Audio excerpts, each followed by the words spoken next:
questions que vous voulez au fur et à mesure de la séance, de nous mettre toutes les questions que vous souhaitez nous poser. Et à la finalisation de la présentation, on va répondre toutes les questions. Et aussi, vous pouvez nous poser des questions de vive voix. Vous avez la possibilité de cliquer en haut, il y a une petite main. Et si vous souhaitez nous poser des questions oralement, vous pouvez le faire.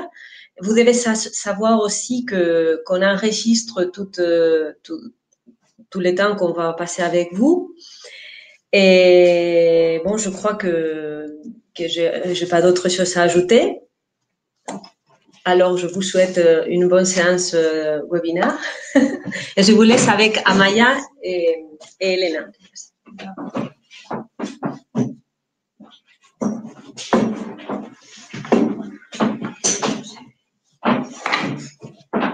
Bon, bonjour, je suis Amaya Mendali, gestionnaire du secrétariat conjoint et on va commencer avec la présentation. Et premièrement, ce que vous devez savoir, c'est qu'il existe un guide et vous pouvez la télécharger de notre site web. Et bon, il est recommandé de lire ce guide attentivement pour savoir quelles sont les modifications autorisées au sein du programme POCTEFA. Dans ce guide, vous allez trouver les types de modifications possibles, leurs limites, ainsi que la procédure à suivre. Donc, le chef de file, le bénéficiaire principal, lorsqu'il aura un besoin de modifier son projet, devra contacter avec le secrétariat conjoint afin de nous expliquer la typologie ainsi que le contexte du changement envisagé. Et donc, c'est très important dans la procédure que tous les partenariats du projet connaissent ces demandes de modification ainsi que les documents modifiés. Donc, ce que nous vous recommandons, c'est de informer par courriel votre partenariat et une fois les documents modifiés de l'informer à nouveau et en lui envoyant toute la documentation. Et premièrement, le chef de file va contacter le secrétariat en écrivant un courriel à consultas@poctefa.eu et dès ce moment, la gestionnaire de votre projet vous en contactera pour vous faire un accompagnement dans toute la procédure de modification.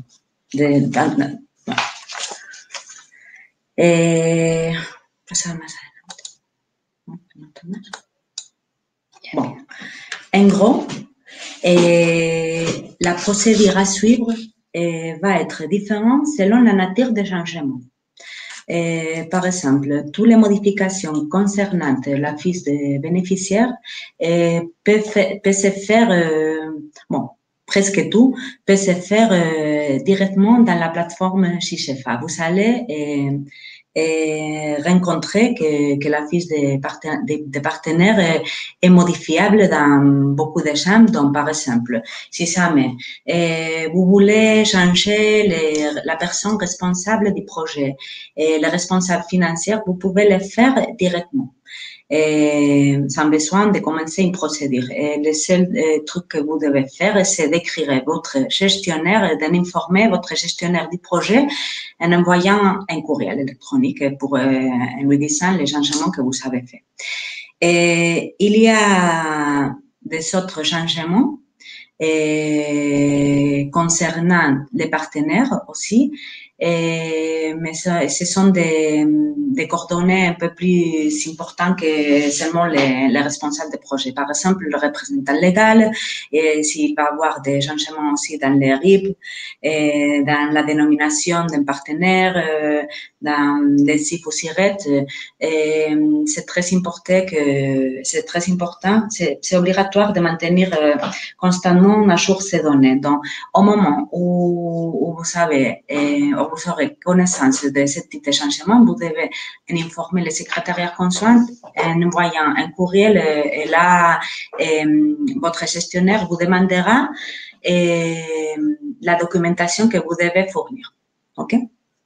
Et il y a un troisième type de modification qui concerne le reste du formulaire de candidature qui doit se faire à travers une tâche en SheChef, dans la plateforme SheChef.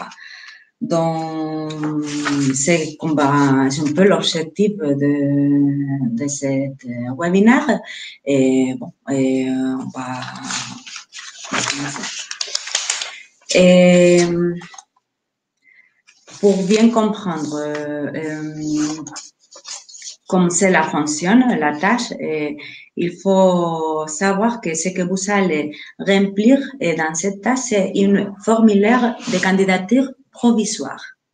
Et je ne sais pas si vous vous en souvenez du moment où vous avez déposé votre candidature et vous avez rempli le formulaire. Donc, dans ce moment-là, vous allez choisir, bon, après on va le voir avec Elena, mais vous allez choisir par exemple que vous voulez changer les partenariats. Donc, vous allez indiquer que vous voulez faire ce type de changement, de modification, et là, il vous apparaîtra une formulaire provisoire. Donc, ce que vous allez faire, c'est remplir tous les formulaires provisoires et une fois la modification sera approuvée, cette formulaire de candidature provisoire remplacera les formulaires précédents. Donc, c'est pour ça l'importance de bien remplir cette formulaire parce qu'à la fin va être le formulaire approuvé. Et bon, c'est un peu ce que vous devez suivre pendant toute la durée de votre projet. OK. Bon, ben, on va passer maintenant à voir les 7 types de changements possibles. Et comme Amaya nous a expliqué, vous avez dans la procédure de modification 3 gros groupes de changements possibles. Il y en a des changements très simples que vous pouvez faire toute seule dans votre formulaire de candidature. Par exemple, la personne de contact change, nous-mêmes, on peut le changer directement sur SheGFA en informant les secrétariats. Deuxième groupe de changements possibles, c'est aussi des changements qui sont très simples à faire, que la procédure est très simple. C'est-à-dire, par exemple, il y a un changement de représentant légal.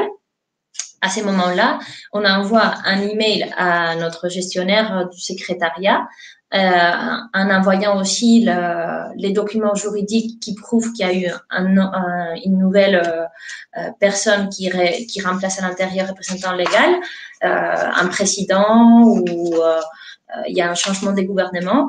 Et donc, nous, on fera ces changements et ayant vérifié que la documentation est correcte. Et puis, il y a les troisième groupe des modifications qui sont un peu plus complexes et qui demandent d'une procédure plus longue et qui vont se faire par les biais de la tâche en SheGFA qui s'appelle demande de modification. Donc, il y en a 3 changements possibles, comme vous pouvez voir dans l'écran. Il y a la prorogation, au changement du calendrier, partenariat, changement dans les partenaires associés. On va les voir un par un et on va aller un peu plus en profondeur de chacun des changements possibles. Donc, les changements dans la durée de notre projet, ça c'est quelque chose qui est très courant, qui arrive toujours et qui vous êtes beaucoup de partenaires dans un projet et vous avez des fois pas les mêmes rythmes. Il y a des marchés publics qui durent plus longtemps que prévu et donc vous voyez que votre projet va être obligé d'avoir un peu plus de marge et donc vous faites une demande des modifications de l'extension de votre projet. Donc à savoir, c'est très important qu'il y a des limites et pour les changements des dates, on peut le faire une fois si on demande la totalité qui est permise par les programmes, c'est-à-dire pas plus, on ne peut pas demander plus d'un tiers de la durée de notre projet. Si notre projet, on avait dit qu'il allait durer 3 ans, on ne peut pas demander d'une extension de plus de 4 ans, en fait, un an de plus, d'accord? Ça, on serait dans une procédure ordinaire. tout qui va au-delà des limites qui sont prévues dans la guide des procédures, ça sera par force majeure et ça serait quelque chose d'extraordinaire. On passe au suivant type de modifications possibles. Changement dans les partenariats. Il y a un partenaire, par exemple, qui disparaît. Et donc, il faut qu'à notre rentre, ou tout simplement, ces partenaires-là s'en va et il va déléguer sa mission aux autres partenaires du projet. Alors, qu'est-ce qui se passe? Ça, c'est possible, mais il faut toujours respecter les règles de base du programme. On est dans un programme de coopération transfrontalière et pour cela, on ne pourra pas contempler un projet qui n'a pas de partenaires français, espagnols, andorrans. Okay? Donc, cette composante transfrontalière doit toujours exister. D'autres limites. On ne peut pas les faire un changement de partenariat juste 3 mois avant la fin du projet parce qu'il n'y a pas de sens. Hein? Donc, il est obligé de faire la demande au moins 6 mois avant la fin de projet. Attention, on a mis une petite alerte. Si, par exemple, vous avez un partenaire qui a fait des déclarations de dépenses et puis après cette première déclaration de dépenses, il décide de partir, à ce moment-là, quand on fera la tâche dans CIGEFA, on n'élimine pas cette partenaire parce qu'il aura déjà reçu une partie du FEDER. Donc, on est obligé de garder la trace de l'existence de cette partenaire qui a fait déjà une consommation du FEDER. Donc, par rapport aux autorités financières du programme, il est très important de garder la traçabilité et garder la présence de cette partenaire dans les plans financiers, dans les tableaux des coûts, même si on voit parfaitement que maintenant, il est à 0, mais on gardera son existence. Troisième type de modification possible, les partenaires associés. D'accord? Beaucoup de projets ont prévu des partenaires associés qui, pour faire un petit rappel, c'est des partenaires qui accompagnent, qui observent, qui participent dans les réunions et qui peuvent être bénéficiaires en fait d'un remboursement de leurs frais de voyage ou de leurs frais d'hébergement, mais pas d'autres types de frais, comme par exemple pourrait être une prestation de service, personnel, etc.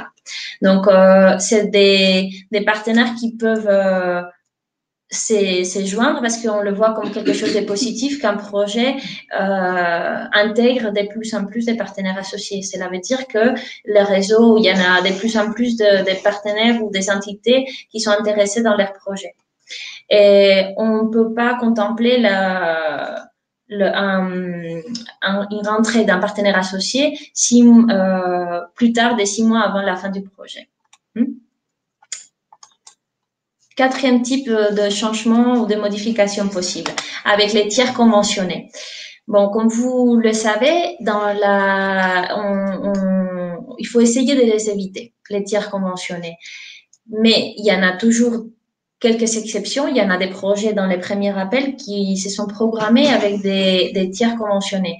À ce moment-là, peut-être que comme un partenaire du projet, un tiers conventionné pourrait aussi décider de quitter le partenariat. Ça, c'est possible. Il pourrait aussi intégrer et dire, bon, ça m'intéresse plus la figure de tiers conventionné et je préfère m'intégrer dans le partenariat du projet. Ça, c'est aussi possible. Ce qui n'est pas possible, c'est de faire une nouvelle convention avec un tiers.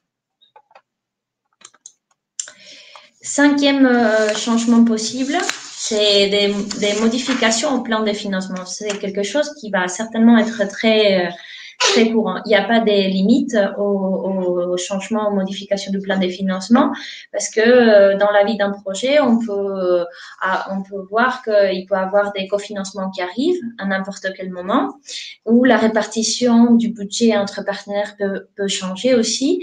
Et il peut y avoir aussi des nouveaux partenaires qui rentrent ou des partenaires qui sortent. Donc, à ces moments-là, à chaque fois qu'il y a des changements dans les projets, il est très probable qu'ils répercutent sur le plan de financement. Ce qu'on ne peut pas faire, c'est de aller à la hausse du FEDER. Donc, le FEDER qui a été programmé pourra être prévu une modification à la baisse, mais pas à la hausse. Par rapport au changement dans les plans d'action, cela concerne les réalisations, ça concerne aussi les indicateurs des réalisations, les indicateurs des réalisations, oui, et par rapport aux objectifs. Donc, toute modification, une grosse modification, une modification substantielle devra être communiquée et devra être aussi être reflété par une demande de modification. Il est fort probable que si vous faites un changement du tableau des coûts, vous serez obligé de faire un changement aussi également du plan d'action.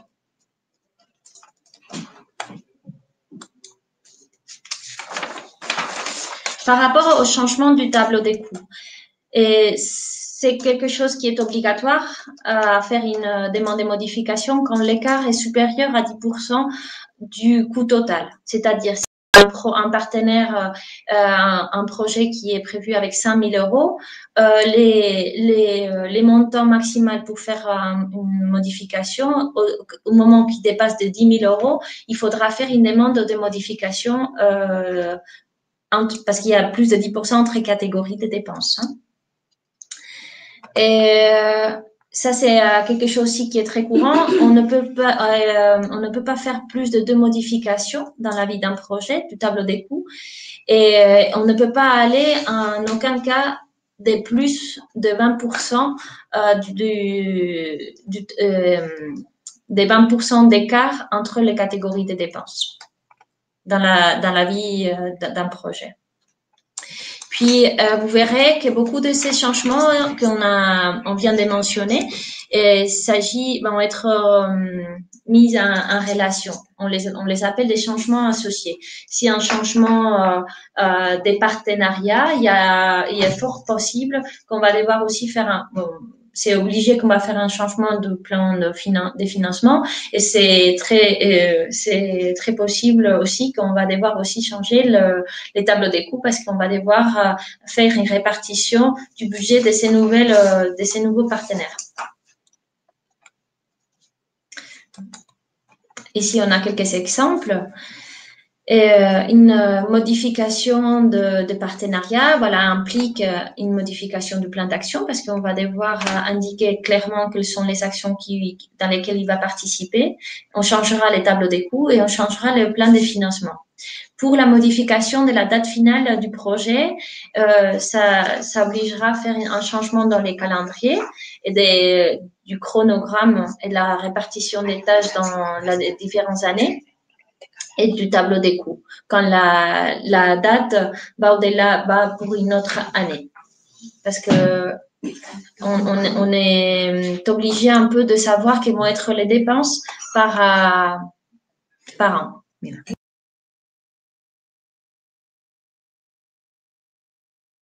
Pardon, je vois une question. Il y a quelqu'un qui demande de répéter la limite pour les changements dans le tableau des coûts. Bon, au moment qu'on dépasse, la règle générale, c'est qu'au moment qu'on dépasse du 10% du budget total entre catégories de dépenses, il faut faire une demande de modification. D'accord? On peut faire une ou deux. On peut faire jusqu'à deux modifications. On peut faire 2 demandes dans la vie du projet. Et ça, c'est une des limites. Et l'autre limite, c'est que on fera, par exemple, vous dépassez de 10%. OK, mais on n'a pas dit jusqu'à quand. Donc, la limite, c'est entre 10 et 20%. On ne peut pas aller plus au-delà de 20%. C'est-à-dire, vous ne pouvez pas faire des changements entre catégories de dépenses qui vont au-delà du 20% du coût total du projet. Est-ce que c'est plus clair maintenant? Je ne sais pas si Fabienne peut… Fabienne Grandchamp. Voilà, Fabienne Grandchamp l'a compris ou pas? Bon, on va penser. Oui, d'accord. Ok, parfait. Ok, donc avant de commencer la tâche en CIGEFA. Ben, il faut qu'on prévoie une certaine chose et qu'on regarde beaucoup de choses avant. Donc, la première chose, moi, je vous dirais de lire les guides, les modifications, où c'est un peu ce qu'on vient de vous expliquer, ok? Mais plus concentré, ici plus dense. Et vous avez des fiches. Chacun des modifications que je viens de faire sont résumées dans un petit tableau. Et dans ce petit tableau, on explique ici, voilà, on dit le cas, on explique les délais et les conditions, les numéros maximaux des demandes, la procédure à suivre et les éléments qui doivent être joints à la demande de modification. Ok, donc avant d'entamer la tâche dans CIGEFA, je vous prie d'abord de lire attentivement les guides et vérifier que vous avez tous les éléments. Et on va passer à un cas pratique dans CIGEFA pour que vous pouvez voir un peu à quoi ça ressemble pour ceux que vous n'êtes jamais allé dedans. Une seconde parce que je vois une question, je ne sais pas si je dois répondre. Une seconde.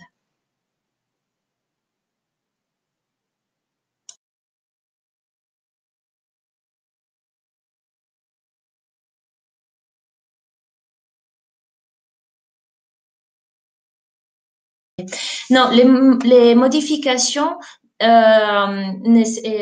tableau des coûts, c'est quand il s'agit des modifications entre catégories de dépenses. Ok, le guide du porteur du projet ne parle jamais des modifications qui concernent des modifications entre des actions.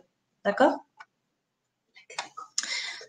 Oui, oui, c'est dans les montants globaux, hein, pas par partenaire, c'est par rapport au total du budget du projet. D'accord? Donc, comme je disais, on va passer à un cas pratique où on va voir comment on remplace un bénéficiaire, comment on fait rentrer un nouveau bénéficiaire. On va faire une programmation de la date finale du projet. On modifiera le tableau des coûts et les plans d'action. Donc, je vais vous donner accès pour que vous pouvez voir les manipulations qu'on va faire en CIGEFA. Donc, vous allez finir de nous voir dans le petit écran et vous allez voir que la plateforme CIGEFA, d'accord? On reviendra plus tard. Hay dos que dicen esto de que no ven las diapositivas a la vez que nosotros. Eso es un problema. Sí, dice que es su problema de velocidad. Si. Et en fait, par rapport à la question du temps, décalage entre nous et les diapos, ils me disent ici que c'est un problème de la vitesse de connexion de votre structure. Donc, il y a la flexibilité totale entre sa location par action. Oui. En principe, oui. Mais attention, il y a une flexibilité totale, je dirais pas totale, parce que une dépense va toujours liée à quelque chose. Donc, si votre projet est complètement dévié et fait autre chose de ce qui était prévu, nous, on lit vos rapports d'exécution. Donc, ça, c'est pas possible. D'accord? Ok, Nicolas, d'accord. Bueno. Ben, on va passer. Vamos a poner esto así. Pop, pop, pop, pop. Voilà. C'est bon, vous pouvez voir CIGEFA. ¿Me podéis decir si ven? ¿Sí? No, no. ¿No lo veis? No. Ah. Compartir. Ya está. Oui? Super. D'accord. Donc, nous sommes maintenant dans le monde de CIGEFA et nous, on a déjà laissé la plateforme, on est déjà dans un des projets, d'accord? Et vous allez voir quand vous rentrez dans votre univers CIGEFA, vous allez voir dans les menus en haut différents onglets ou icônes. Symbole. Donc, vous allez devoir aller sur tâche du projet. Vous allez dans tâche du projet et vous verrez un menu. Hop. Hop.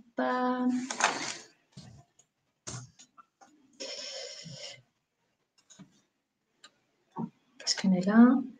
Tâche du projet. D'accord. Ok, donc on est dans les tâches du projet, pardon, parce que le système m'est un peu sorti. Donc, on ira dans tâches en cours. On verra demande et modifications. Nous, on l'avait déjà créé parce qu'on a déjà rentré des informations, mais pour la première fois, vous devrez mettre ajouter tâche. Ok, donc quand vous allez dans ajouter tâche, vous cliquez sur demande et modifications et vous ajouterez la tâche. D'accord? Bon, nous, on va rentrer directement sur celle-là qu'on avait déjà créée. Donc, on est dedans, dans la tâche de demande et modification, et on voit un menu à notre gauche. À chaque fois, un jaune, comme vous voyez. Si on est sur un des parties, les CIGFA mettent en jaune la partie dans laquelle on se trouve à ce moment-là. Maintenant, on est dans les données générales du projet. Il n'y a rien à rentrer. A ver. Ah, ok. Sinon, je peux ampliar. Et dans information concernant la modification, ça va être un peu la clé des tout. Donc, le numéro de la demande s'émet automatiquement. Qui introduit la demande de modification aussi. Le numéro de la demande, vous pourrez la changer vous-même parce que peut-être que vous avez créé une avant qui était fausse ou donc vous préférez changer la demande. D'accord? Donc ici, vous mettez votre numéro de demande. Une seconde. Si vous voyez très petit l'écran, vous pouvez l'amplifier. Oui, il y a sur votre écran, vous avez les symboles plus. Vous devez cliquer sur les symboles plus pour agrandir à l'image de votre écran et pour que vous puissiez visualiser ou regarder mieux ce qu'on est en train de faire. D'accord? On continue. Type de procédure. On l'a expliqué très brièvement, mais par règle générale, on va toujours trouver des procédures ordinaires. Et de manière très exceptionnelle, comme le nom l'indique, il y aura des procédures extraordinaires. Mais ça ne se fera que dans par force majeure ou vraiment quand il y a une exception qui est dûment justifiée. Donc, on va mettre procédure ordinaire et la nature des changements sollicités. C'est ici qu'on va devoir cliquer pour tous les cas qui nous concernent. Donc, il faut tout les lire et voir quels sont les changements qui nous concernent ici. Est-ce qu'on va changer? On a dit qu'on va aller rentrer un nouveau partenaire, qu'on va et qu'il y aura un changement de calendrier parce qu'on va demander aussi une extension du projet. Donc, oui, il y a un changement du plan financier parce qu'il y aura une nouvelle répartition du budget entre les bénéficiaires. Donc, on mettra oui.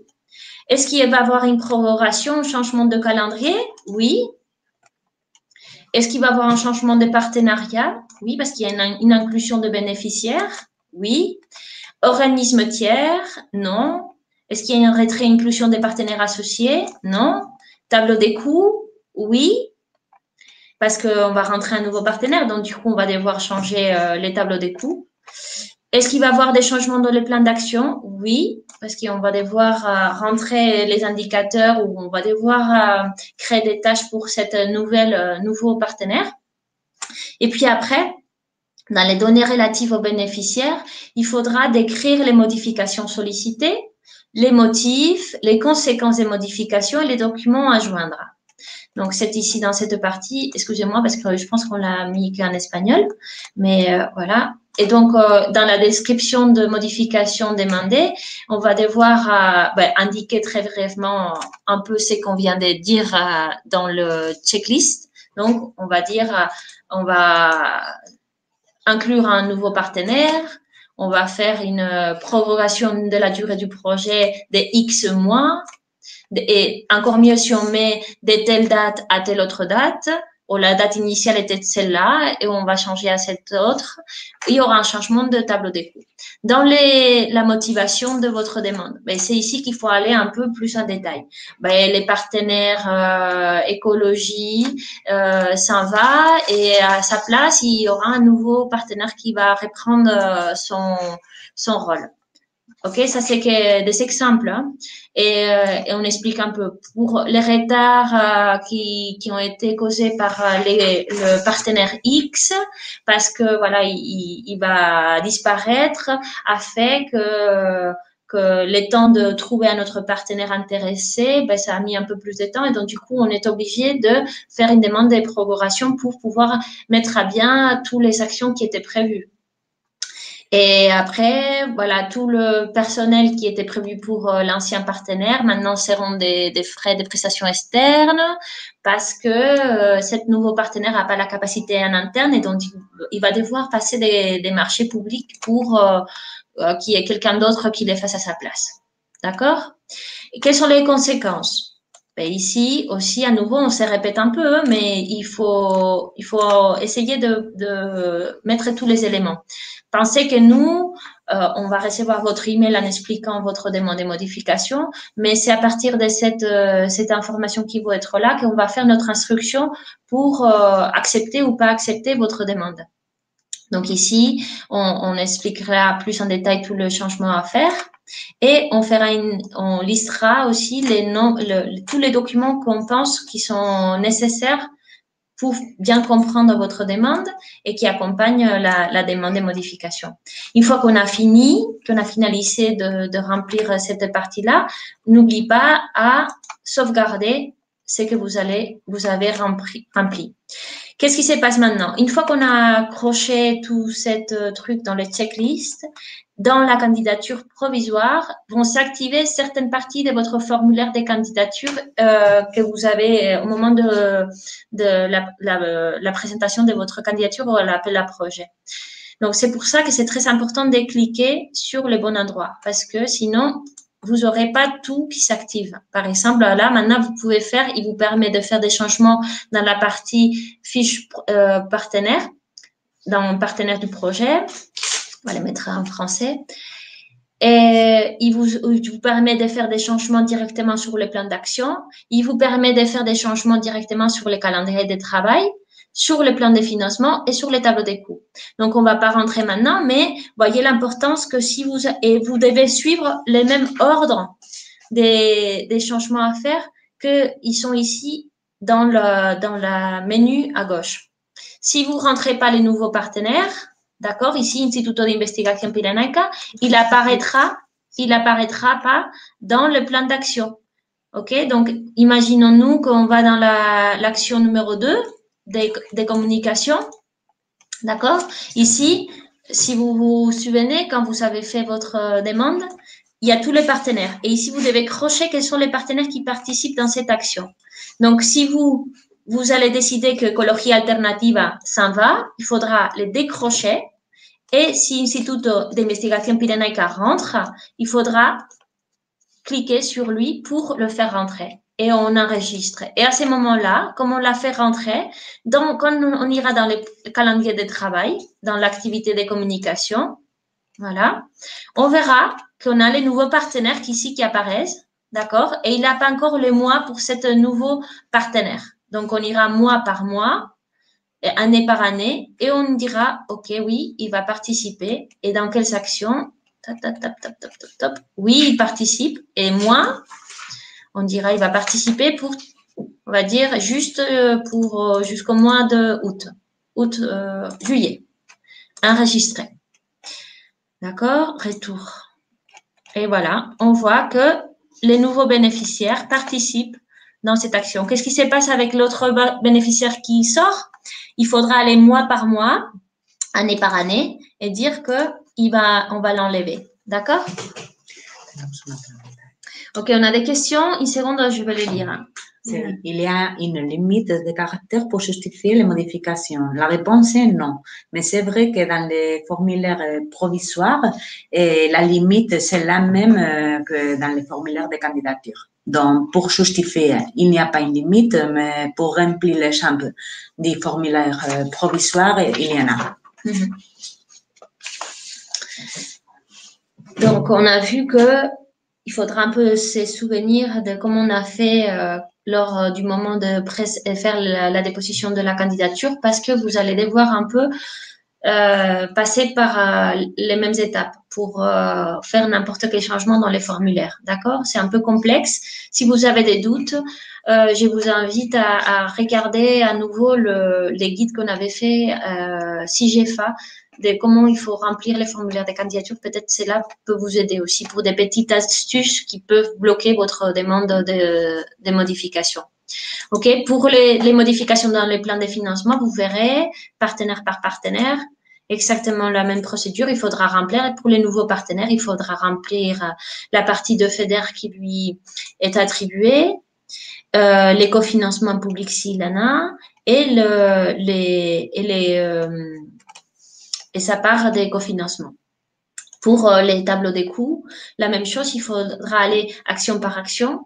Mais rappelez, je vous rappelle que d'abord, il aura fallu lui activer l'action, sa participation dans l'action, dans les plans d'action, pour pouvoir lui rentrer un budget. Parce que par exemple, pour gestion de projet, pour les partenaires, voilà, ah oui, il apparaît. Instituto d'Investigación Pirenaica, téléchargé. Donc ici, on peut, voilà, commencer à rentrer ces différentes frais, d'accord? Et comme quand on a déposé la candidature, vous pouvez cliquer sur vérifier, comprobar, pour vérifier que vos données, voilà, respectent et ils sont d'accord avec les textes de l'appel à projet. C'est-à-dire que il va vérifier que vous respectez le 10% d'autofinancement par partenaire qui est obligatoire pour se présenter un projet POCTEFA, que vous respectez certains taux qui sont obligatoires, par exemple, que vous ne dépassez pas les 7,5 des frais d'administration. Il va vérifier différentes choses. Vous voyez qu'ici, on a différents messages d'erreur qui nous dit CIGEFA et il vous alerte qu'il manque des données obligatoires à remplir pour certains partenaires qu'on n'a pas fait, que vous avez pas joindre les détails du budget pour voilà, pour ce projet, que l'addition de toutes les catégories de dépenses ne correspond pas à ce qui est indiqué dans les plans de financement. Bon, on est un peu dans les mêmes cauchemars, je vais me permettre de dire, que quand on a fait la demande des candidatures à l'appel à projet. Donc, pour ça, je vous demande patience et un peu ne laissez pas traîner ces demandes et les faire un peu chaque jour. Essayez de vous concentrer, de dédier un jour en entier pour les faire en entier parce que sinon, on perd les fils et puis après, c'est très compliqué à les faire. Donc, il vaut mieux de tout avoir ensemble, avoir toute la documentation et se mettre un jour à faire tous les pas parce que c'est un peu fastidieux. C'est pas compliqué, mais il faut aller pas à pas pour que cela fonctionne. D'accord? Donc, on va revenir sur la présentation. Compartir.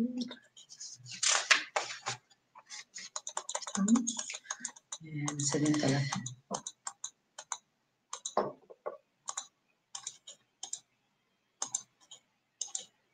OK. Bon, c'est bien toi. Merci de tenir en compte qu'une demande de modification peut vous prendre entre 1 ou 3 mois. Donc, on insiste que vous devez contacter votre gestionnaire pour qu'elle vous fasse cet accompagnement parce que si jamais il manque une pièce demandée dans la guide de procédure de modification, il faut presque commencer à nouveau. Une fois vous avez finalisé la tâche dans CIGEFA, vous devez contacter le secrétariat conjoint pour dire bon, on a déjà fini notre tâche. Et de ce moment-là, le secrétariat conjoint va faire l'instruction de votre demande de modification.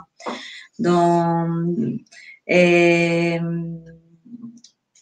une fois vous avez cliqué « Envoyer », c'est oublié de vous dire qu'il faut imprimer les documents PDF, demande de changement, et pour les faire signer par le représentant légal du bénéficiaire principal chef de file et le télécharger une fois signé dans la même tâche. Et vous pouvez le télécharger même si la tâche est déjà envoyée. Donc, le secrétariat fera l'instruction de la demande, le programme approuvera ou pas ou rejettera cette modification. Et si la demande est approuvée, votre gestionnaire vous contactera pour faire une addenda ou une mise à jour de votre convention FEDER. Et dans toute la procédure de modification,